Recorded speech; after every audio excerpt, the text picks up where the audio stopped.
Good morning, ladies and gentlemen, and welcome to On the Couch with Martin Colclough.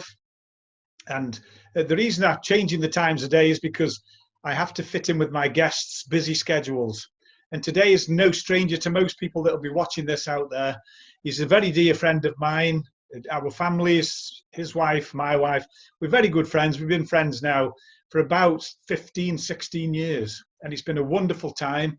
And I couldn't think of a better person to be my second guest. It was between him and Libby, who was first, and Libby was available at the time. So this is not a packing order. So my guest today is Mr. Tim Abbott. Good morning, Tim. Morning, Martin. Lovely to be with you.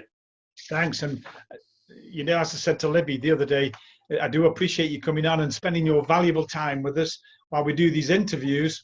And if it goes half as well as Libby's, then people are getting something out of these interviews, listening to you experienced mediums, you know, your lives, your experiences, and generally helping them to progress. So I'll get on with the interview.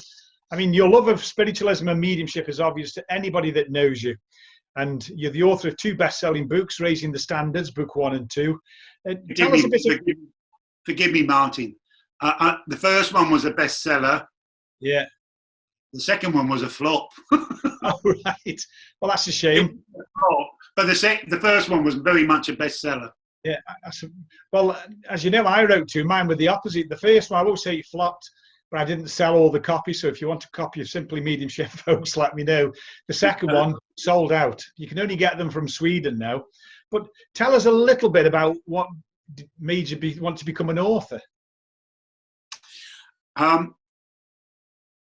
I think we have to look at maybe the psychology of Tim Abbott.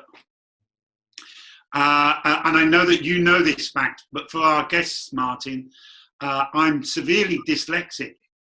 Now, I very much recognise that dyslexia and someone with intelligence and being sensible are 2 different things. And I look at people like Andrew Jackson Davis, who because of illness was a very uneducated man. And maybe not a lot of people know, but for quite a few of his books, he had a scribe. The name of the gentleman can't come to my mind right now, but he had a scribe. And for somebody who was always in the dances class at school, and I think the teachers and the system let me down as a child, because of my lifestyle and my education or lack of education, I recognised the importance of understanding the subject that I was drawn to, in this case, mediumship, the science, the philosophy, the mechanics of, and over the years, possibly mainly through experience, but through the years, gathering this knowledge and forcing myself to research those subject matters that I desired, I wanted to share it. I wanted to share it, Martin. I wanted people. Forgive me, but there are so many myths and falses and incorrect statements about mediumship. I know quite often it's subjective, but I wanted to share my knowledge in the hope and desire that I put somebody on the right path and inspire people with, yes, what is my truth, but I hope my truth is equally the correct truth. Yeah. So you're talking about this truth, and I know you very well, but some of our watchers won't know you quite so well. And we all come into this discipline. For you and I, it's our religion. We all come into it differently. What brought you into it, Tim? You know, all those years ago. So I think I was very lucky. When I look back now, I think I was very, very lucky. I was aware of this. I had memories of having a friend from the spirit world when I was 7. I don't know if I was interacting with the spirit world before that, but I certainly have memories now of an individual that I would interact with when I was about 7, to the point where the people who were caring for me, where I was living, I was brought up in a children's home to the age of about 10. The people who ran the children's home actually sent me to a doctor because they thought I was mentally imbalanced, because I would be talking to this lad from the spirit world, and they thought I was disillusioned or there was a mental problem. So I guess it must have been a psychiatrist or something like that. And very quickly he sent me back and said, there's nothing wrong with this child at all. But when I was in between 10 and 11 years of age, I went to live with my mother. And my mother was a spiritualist. She's passed now, bless her. Sadly, I didn't have a very good relationship with her, even when I lived with her. But she was a spiritualist. And at the age of, we lived in Fulham, in London, which is a borough of London. And they have a wonderful SNU spiritualist church. And my mother used to attend it each week, at least once a week, certainly the Sunday Divine Service.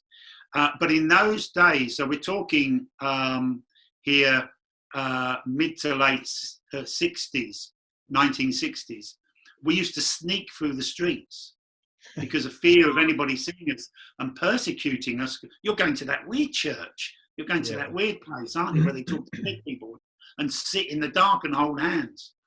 When, of course, we know it's nothing like that at all. Yeah. But the first, I remember very clearly, the first something like 6, possibly even 8 weeks that my mother took me, part way through the service, every week I would run out crying from the church because I was moved, not in a negative way, but in a way that I couldn't control my senses and my sensitivity. Being in the company of the Spirit, just by being in the congregation, it was moving me. And I was running out of the church, and my mother would come out and say, don't worry, you haven't got to come next week. No, I want to go. I want to go. I love it there. I love it. And I saw your interview with the lovely Libby Clark, and how she explained how when she was young, she would sit at the back of the church watching mediums work, and she would be able to perceive through her mediumistical ability the spirit world. Well, I had exactly the same experiences. I would sit at the back with my mother as this 10-year-old boy, and the medium would be saying, I've got this man with me here, and I'll be saying to my mum, well, I can't see him, but I can see that old lady who's standing by the side of her. Why isn't she talking to that old lady instead of a man that I can't see? I'm not saying the old man wasn't there from the spirit world. To the point, and this became so regular, to the point where my mother would take me to the recipient, and I would explain the experience that I had. And the majority of the time, the recipient would say, oh yeah, that's my grandmother, that's my sister, that's my father. It became so regular that the church were accepting of that young boy will go up and talk to them afterwards because he always perceives something from the back of the church. Yeah. And so from the get-go, I had an awareness of the spirit world. Certainly at the beginning, I couldn't control it, which was why I was running out of the churches emotionally imbalanced, if you like. It would activate my emotions, my sensitivity. But very quickly, I think I naturally gained control of that. And I very quickly, as this 10, 11-year-old boy, recognized that what a beautiful thing it is to be able to be in the company of the Spirit. And I could, when we would leave on the Sunday, I couldn't wait. I couldn't wait for the midweek service or the next Sunday to go back. I wasn't overly, even in those days, I wasn't overly interested in how good the medium was or what the message said. It was just about, for me, being in that energy, that company of the Spirit, which for me was a beautiful and is a beautiful thing. Yeah. Talking about that at that early age, when did you first start to develop? Because, and I've asked Libby this question as well. I'm going to ask most of the mediums this question, if it's mediums that come on.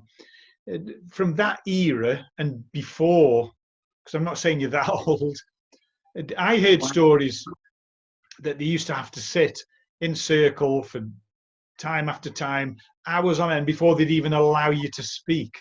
And is that how you found it when you started to develop? I think my journey was a very unique individual journey Martin, as of course all mediums are. But if we're talking about formal development, because I was, from that moment of going to the church with my mother, I had many what I would perceive as being quite powerful, very real, which would be physical phenomena, very real experiences with the spirit world, but they were very natural. My formal training, I would have been about 18, I think, when I first sat in circle. But I sat in, very quickly, I sat in 3 circles. And I'm not taking anything away from the circles, that it was probably my inability to be focused and disciplined. Each circle I sat in for about 6 weeks and thought, this teacher just doesn't know what they're talking about. This is a load of rubbish. I ain't having any of this. And left. But within a few weeks, found myself in another circle, and again the same scenario repeated. Within a few weeks, I'm not liking what this teacher's saying, doesn't sit with me, doesn't resonate with me, I'm leaving. And again, so there was three circles that I sat in. And I had an experience, Martin, when I was about 20. I was working for a maintenance firm. I had the trade of being a roofer when I was very young. Yeah. I was kicked out of school when I was 15, and I used to go and work as a labourer for a roofing team, and then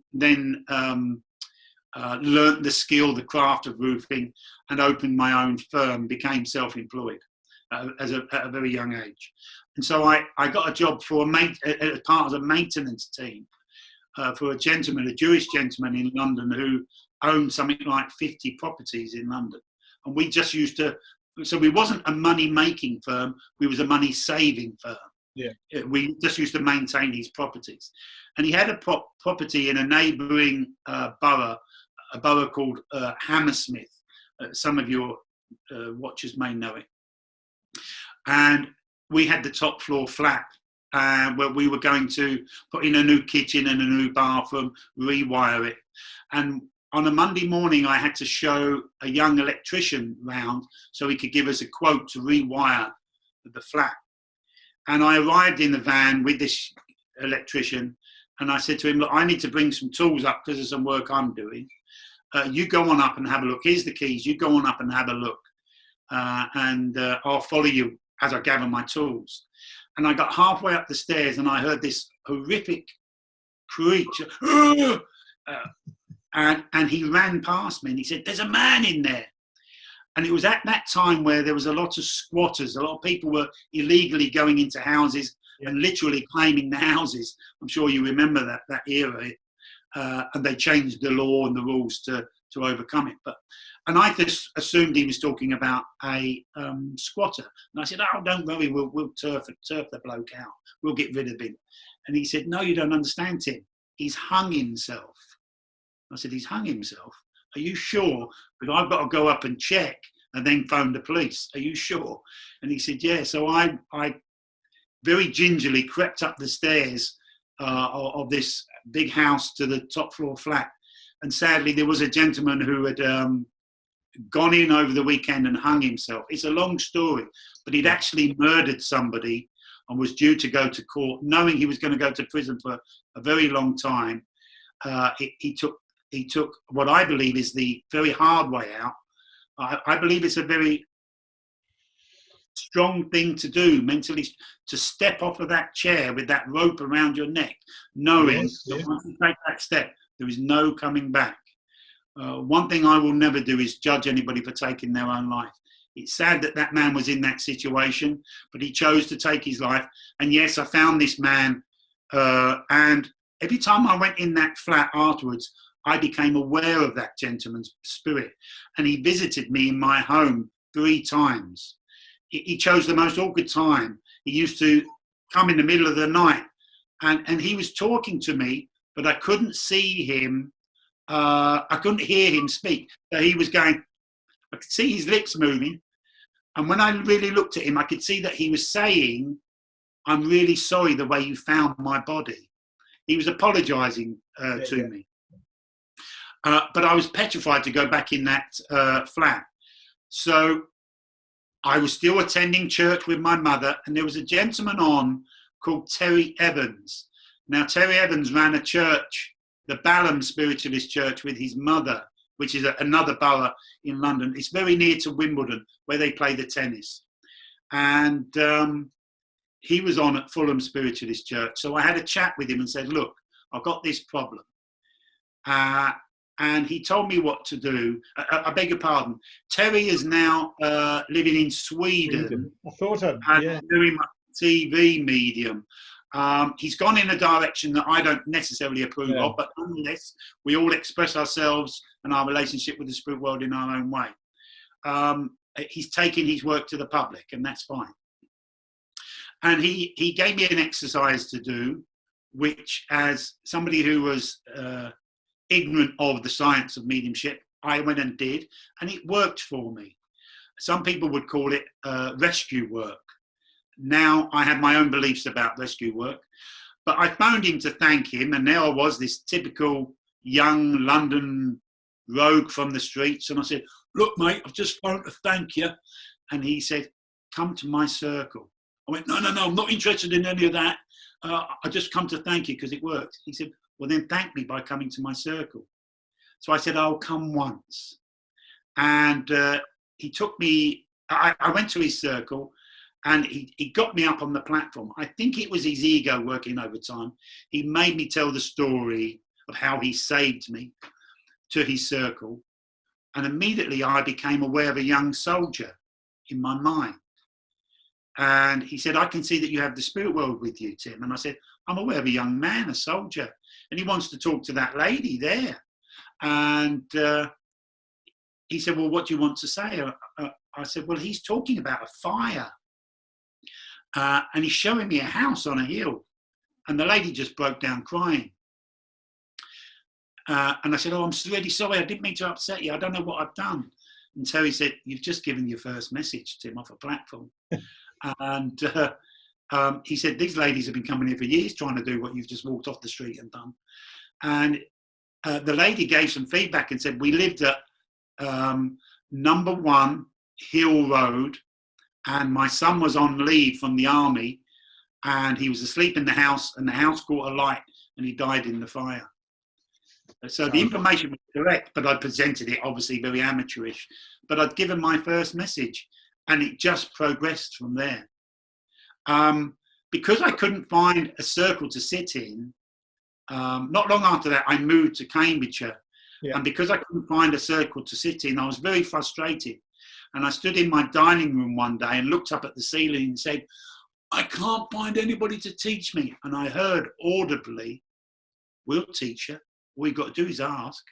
I said, tell me what to do. Tell me what to do. They said, you come and sit with us 1 hour a day and we will teach you. I sat at 1 o'clock in the afternoon, Martin, every day for 2 years. Never missed a day because I loved that company of the spirit. And they just taught me. I sat in a circle. That was my formal development. Yeah. Going back to your question. Sorry, I've been a bit long-winded. I sat in a circle. I was the only physical living person in that circle.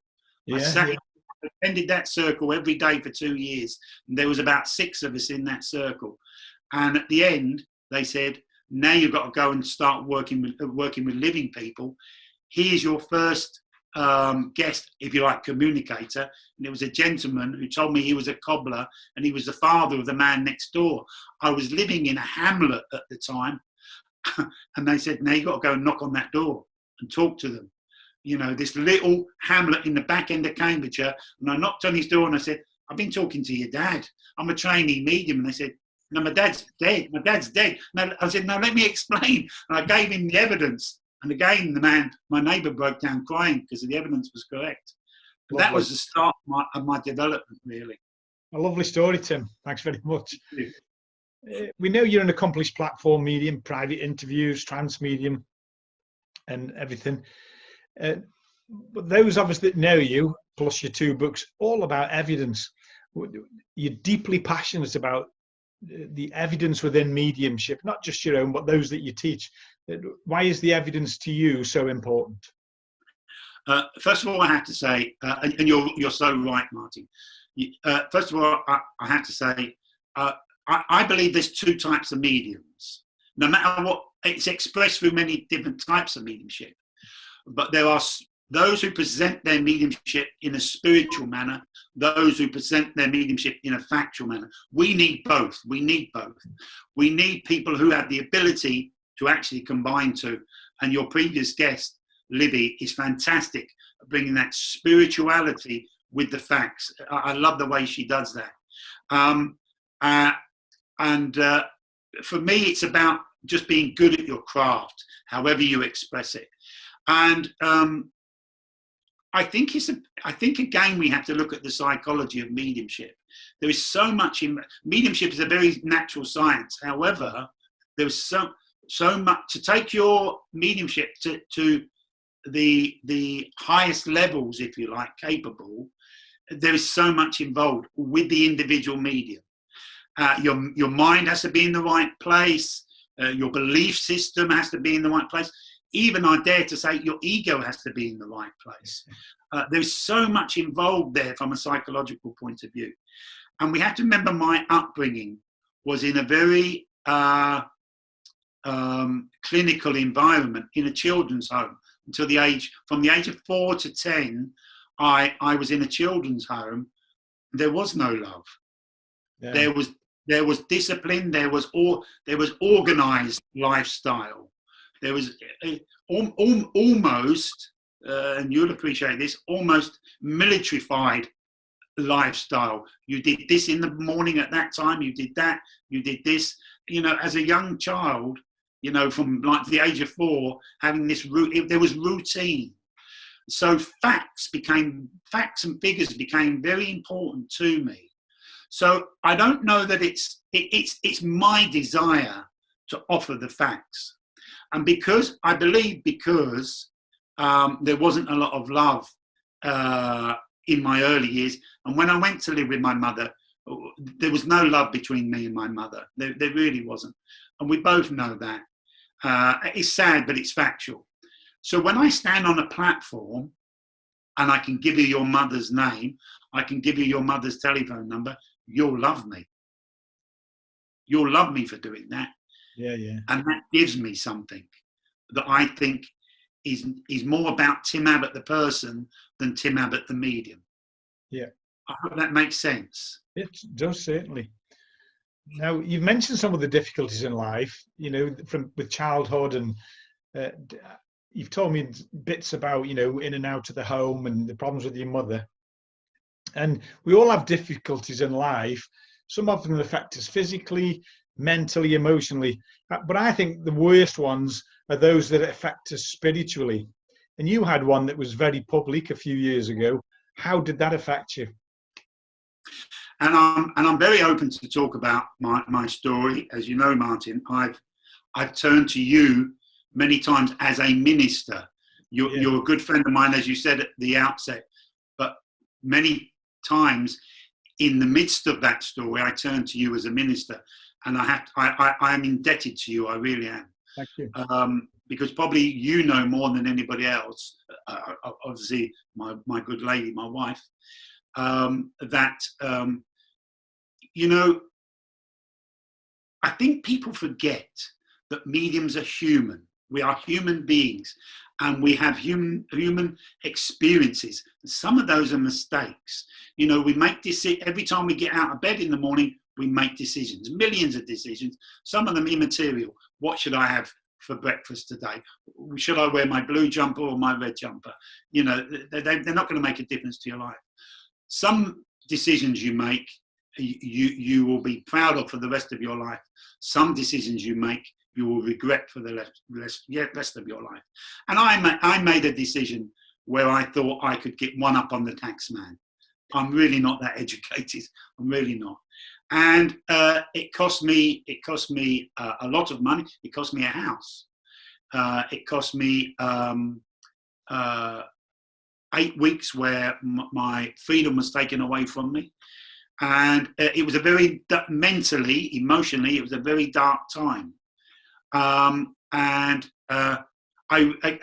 come back to what I said previously, that I think everything really has to be in the right place. Mediumship is more than just being in the company of the spirit. It's also about being in the company of yourself, and you being in the right place, whatever is the right place for you. And in those times, definitely I was in the wrong place. And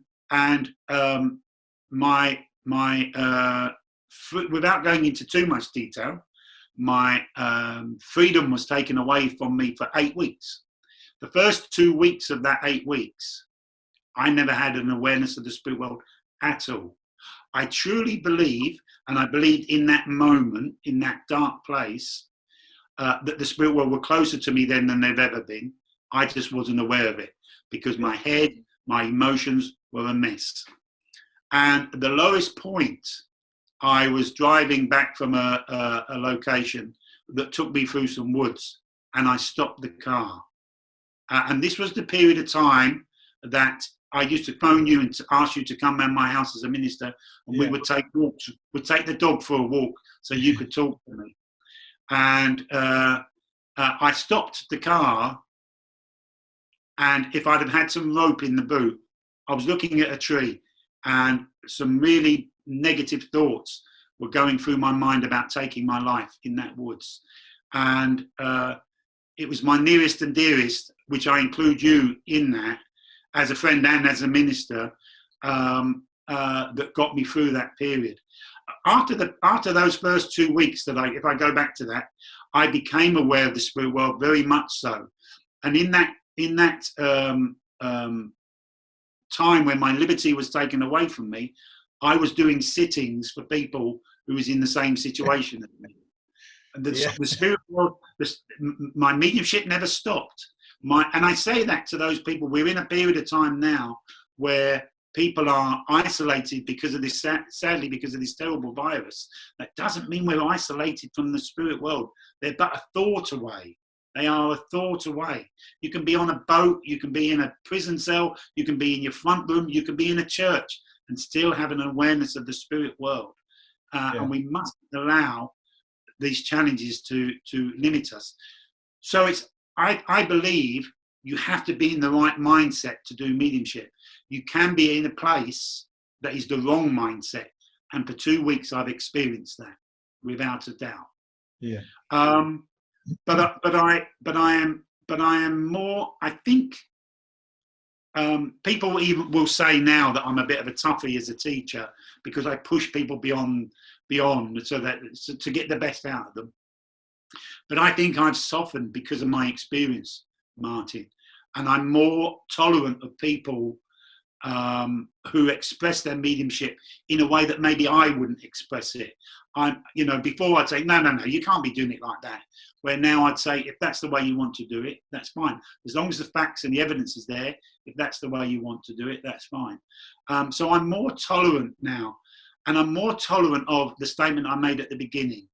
Mediums are people. We are human beings. Yeah. Very briefly, I know I'm taking up a lot of time, Martin, but I had to tell you a story that supports my statement there.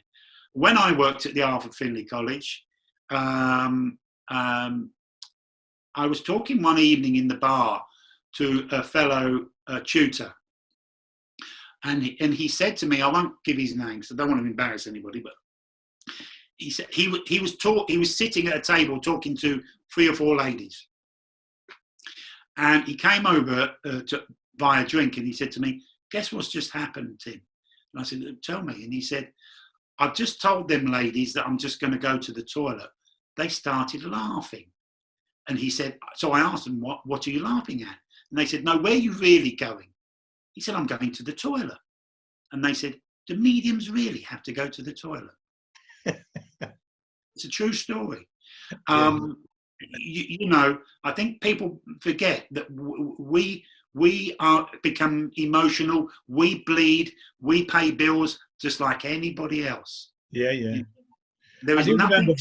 I remember that first visit because I hadn't got my prison clearance, so I was only allowed to visit you the one time while you were in prison as a minister. And I could see the change it made to you. And I was, all the times that we walked before, since, and that visit, I was privileged to help you. So thank you. Well, it was a very, when you came, Martin, I have to say it was a very spiritual, emotional, moving visit for me, and it empowered me. It strengthened me and gave me the power to move through a challenging time. Well, I remember the imam, the Wonderful managing man. chaplain was an imam, wasn't he? A Muslim. Wonderful man. And Absolutely. If any good came from, well, good comes from every situation if we want to find it. But we ended up sending them Psychic News, Psychic World. I know that Minister Stephen Upton sent his book in there because they got nothing on spiritualism. And I know that Stephen backed you up on subsequent visits as your spiritualist minister.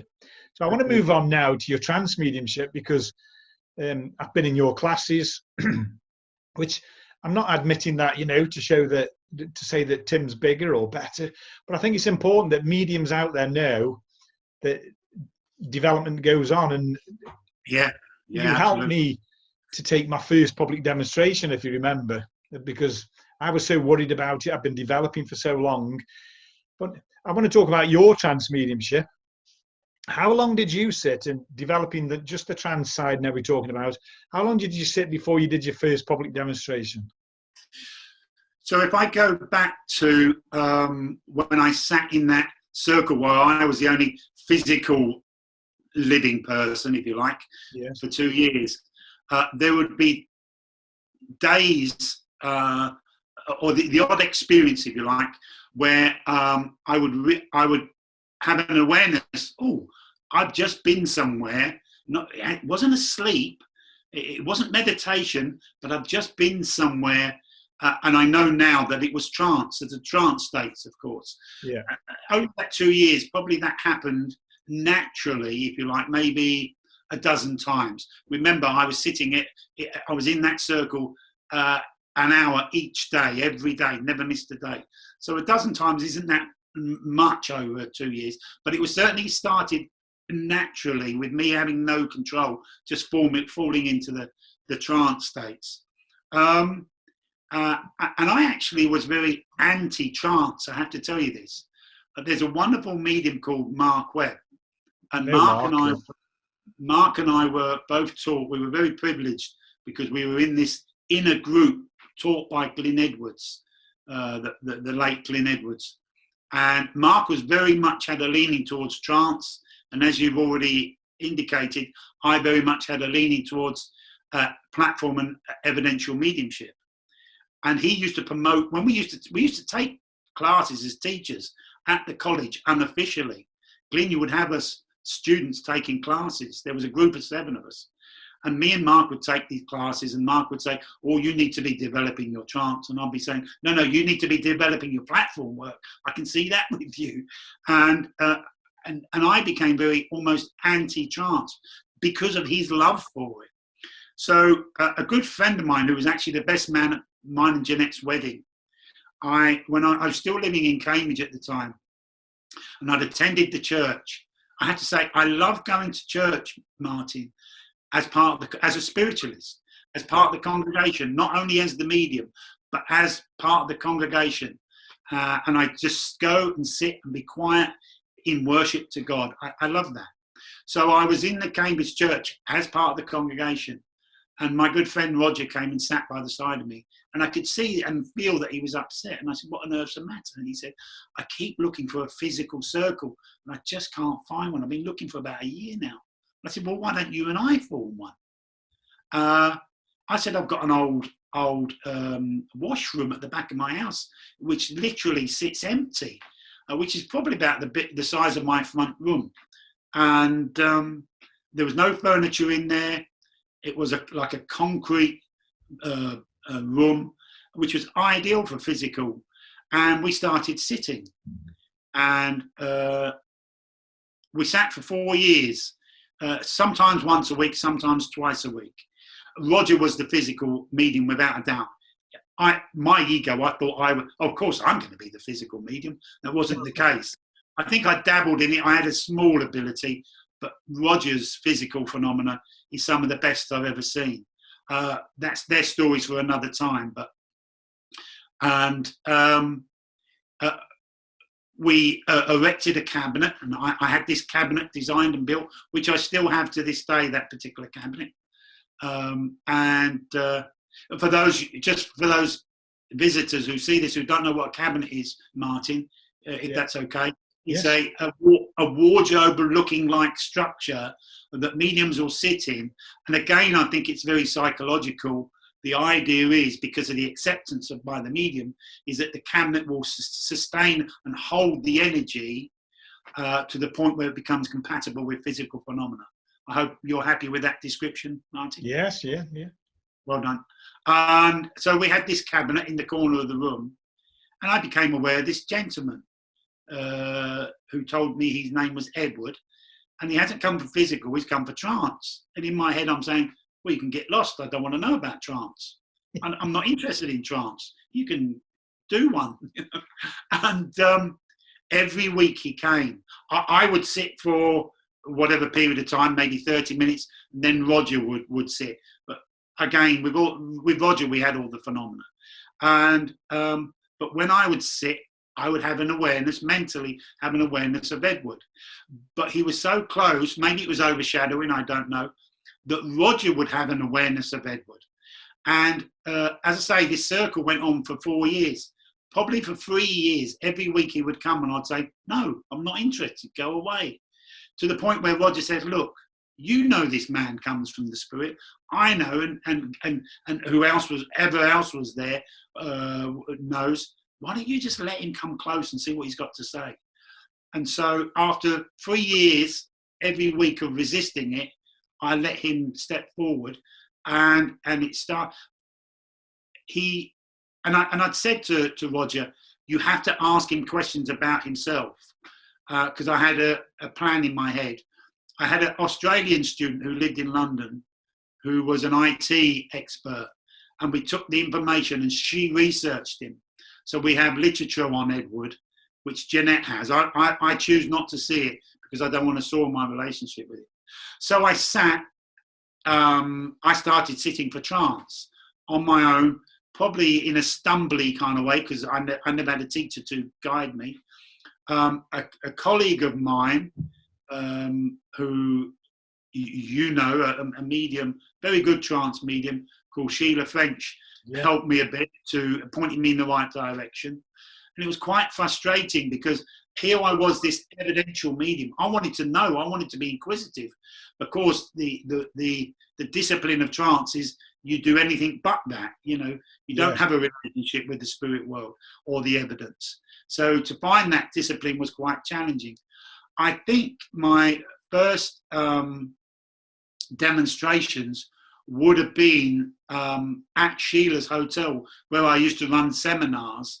And the main seminars I used to run would be on evidential mediumship, but every now and then I would dare to teach trance, and then started demonstrating to the students. Then when I became a teacher at the Arthur Findlay College,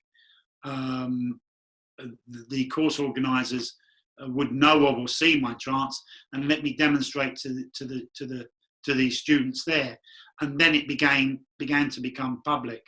So I probably was, my first demonstration, Martin, I was probably in my early 30s, I would think, when I first did my first trance public demonstration, maybe about 33, 34 years of age. Yeah, thank you. And a lot of people see professional mediums, and I did put this question to Libby, they see it as a very glamorous lifestyle, but I know, and you know, that it takes us away from the families quite a lot. How do you deal with the work-life balance between overseas, you know, you teach extensively in this country as well. How do you, you've got a lovely wife, where do you find the time, or how do you balance the two lives? Yeah, that's a very good question. And there's something I've had to learn over the years.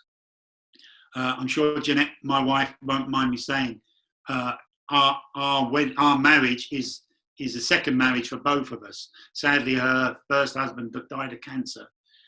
My mediumship, I'm not saying my mediumship caused my first divorce, but my focus is my weakness. My focus on my mediumship caused my divorce to my first wife. So you learn by experience. And I always say to students that your mediumship is a very important part of your life. But the most important word in that statement is the word part. It is part of your life. And I think a lot of professional mediums, and I have to say there are actually very fewer than what people think, professional mediums. There are lots of working mediums. There's not so many professional mediums, maybe a few hundred in England, I don't know. Maybe 1,000, I don't know. There's thousands and thousands of working mediums where they balance their mediumship with a 9-to-5 job and their family. I think for professional mediums, it is a very big challenge to keep that balance between your mediumship and other aspects of your life. You use the word glamorous, Martin, and if I can briefly, we need to look at that because for the medium, it is a glamorous life. When you're standing on that platform being loved by 50, 100, 200 people, and they're putting you on this pedestal, it's very glamorous. When you're sitting in that train station or that airport, or driving home from that church on a winter's night in the rain or the snow, there's nothing glamorous about it at all. No. So it's like any job; it has its good parts and its not so nice parts. But I think every professional medium would honestly say they're doing mediumship because it's almost like a calling. Yes. There's a draw. You're drawn to it, and it's that inner calling that you're fulfilling. So if you're by doing the job of medium, so from that perspective, it is glamorous. But when you're sitting on a cold, in a cold airport in the middle of the night because you've missed your flight or your connection, it's not so glamorous at all. Yeah. Or you've got a student that it's not working for, it's not so glamorous at all. So it's about, again, self-discipline in your life and finding that balance. I very much appreciate the quality times with my wife. And I'm not talking about going to Disneyland that costs thousands of pounds.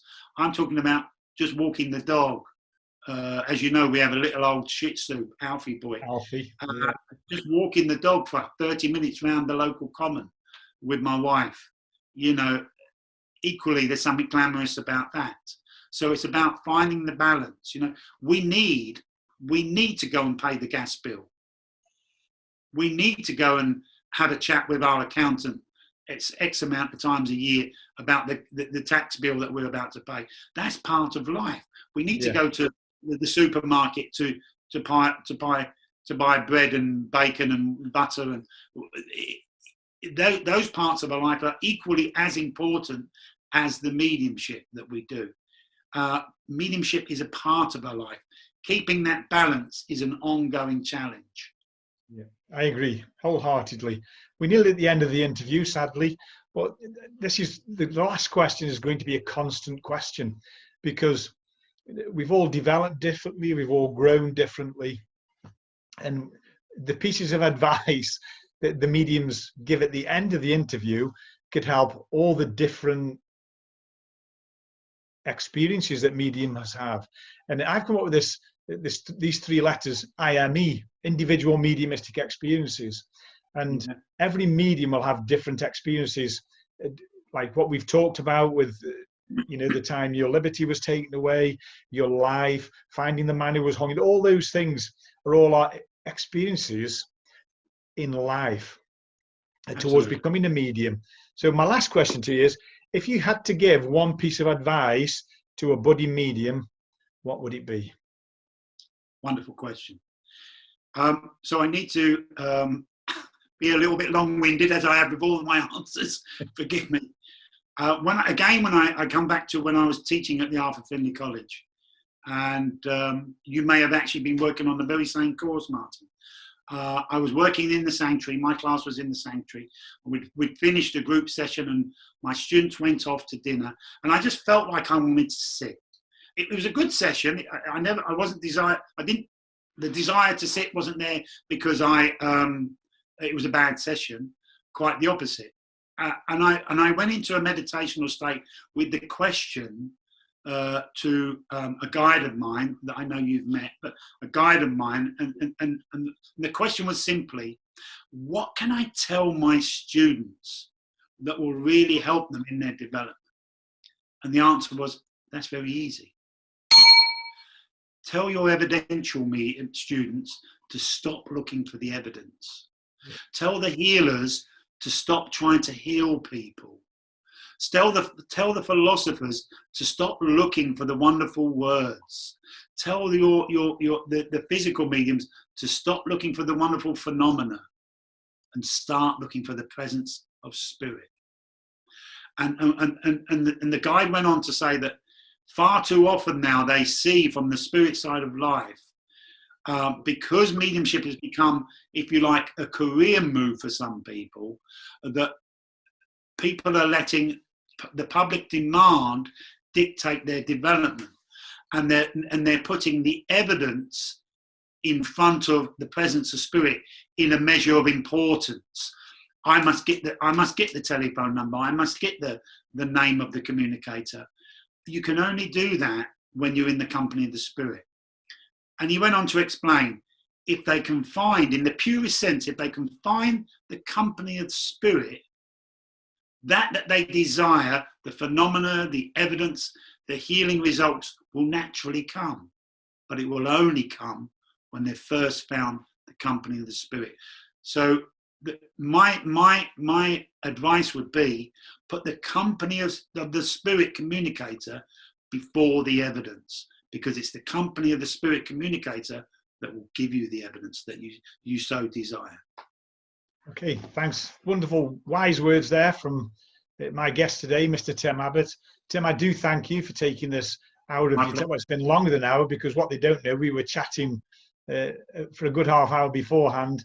But I do thank you for coming, and I wish you and your family all the best. Thank you. Thank you for inviting me, Martin. Thank you. You're most welcome.